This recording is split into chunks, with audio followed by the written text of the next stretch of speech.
अमीर मुकाम साहब, असद कैसर साहब जो हैं वो मौलाना फजलुर रहमान से भी मिल रहे हैं, महमूद अचकज़ई साहब को भी मिल रहे हैं, अख्तर मैंगल साहब को भी मिल रहे हैं, जमात इस्लामी से भी उनके राब्ते हैं। तो वो कह रहे हैं ईद के बाद हम तहरीक चलाएँगे।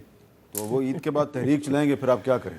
तो उसका वो बग़ैर तारीख के कब बैठे हैं, और तारीख को ज़ाहिर बात है कि कोई एजेंडा होता है तारीख का, तो उनके तारीख का एजेंडा तो ये है कि बस इमरान खान साहब जो भी ऑर्डर करे और वो बाहर हो और सब कुछ उसकी माफ़ कर दी जाए, तो कोई तारीख नहीं है। अगर वो हो तो अगर आईन और क़ानून भी चले जाए, जो आप कहते हैं, जो क्या अशर के पीके में हो रहा है, वही जो आपकी बारूद वाली बात है कि क्या हो रहा है, फिर यही भी हो जाए तो खैर है, ये मुल्क भी न रहे अभी खैर है। अगर 9 मई जिस तरह करा दिया गया, मैं एक बात आपको उसने बात की, ये 100% हकीकत पर मबनी है।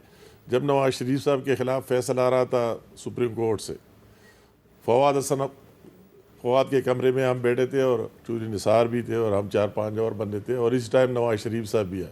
मुझे अल्लाह की कसम ये बात एग्जैक्टली इस तरह याद है कि जब वो फैसला आया कि नवाज शरीफ साहब नाहाल हो गया सारी उम्र के लिए, तो उसमें 1-2 बंदों ने कहा कि कल ये सारे मुल्क को ब्लॉक करे, सारे लोग निकाले।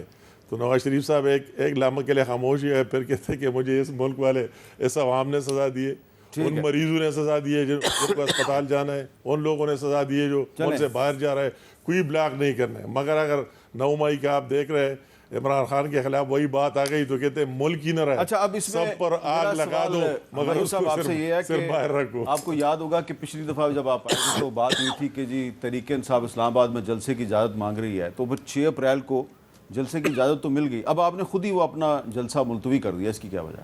देखिए, उसकी वजह ये है कि आप डिसीजन लेते हैं based on the current scenario, ठीक है।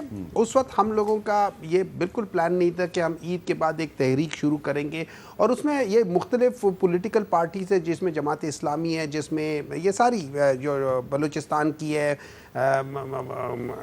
अब मुझे नाम भूल गया, खैर एनीवे वो सारी जमातें, BLP मैंगल साहब के, ये सारी जब मिल के हम जा रहे हैं तो हमें जलसे की ज़रूरत नहीं है, क्योंकि जलसा हमारा बेसिकली उसी मकसद के लिए था कि यहाँ पे देखिए, असल पाकिस्तान का मैं आपको बेसिक 2 मसले हैं मेरी नज़र में। एक, पाकिस्तान की डेमोक्रेसी जो है ना, it is not based on free, fair and transparent elections, तो that is one thing. Number 2, Pakistan के अंदर जो इंसाफ है वो नहीं है, जो अदालतें, जुडिशरी सिस्टम होती है, अगर जुडिशरी सिस्टम अकेली बिल्कुल ठीक हो जाए और सही डिसीजंस मेरिट पे करे, इर्रिस्पेक्टिव मुझे पसंद है या नहीं पसंद, 1 दफ़ा 2 दफ़ा जब मेरे जैसे या आप जैसे पावरफुल शख्स को भी सज़ा मिलेगी ना, अगली बार सारे लोग ठीक हो जाएंगे, ठीक है, हम फिर कुछ नहीं करेंगे। और ये याद रखिए, पाकिस्तान में अगर कोई सबसे पावरफुल जो इंस्टीट्यूशन है वो जुडिशरी है, ये याद रखिए, जुडिशरी है। लेकिन आप देखें कि इस जुडिशरी के अहकामात को खैबर पख्तूनख्वा के पहाड़ों में किस तरह ब्लास्टों से उड़ाया जा रहा है। उसकी कुछ वजूहात आपको भी पता है, मुझे भी पता है।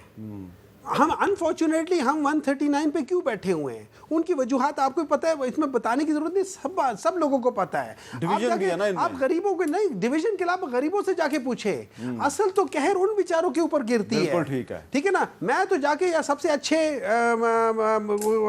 लॉयर को या सबसे अच्छे उसको, तो आप तहरीक चला रहे हैं ईद के बाद? हाँ, हमारा हक बनता है, हमारा वो बनता है, हम क्यों ना चलाएं। अच्छा चलें, ज़रूर चलाएं आप। और आमिर मीर साहब, आखिर में मैं सिर्फ इतना वाइंड अप करता हूँ कि जो बातें हम करते हैं और सबसे पहले अपने आप पर इम्प्लीमेंट करें।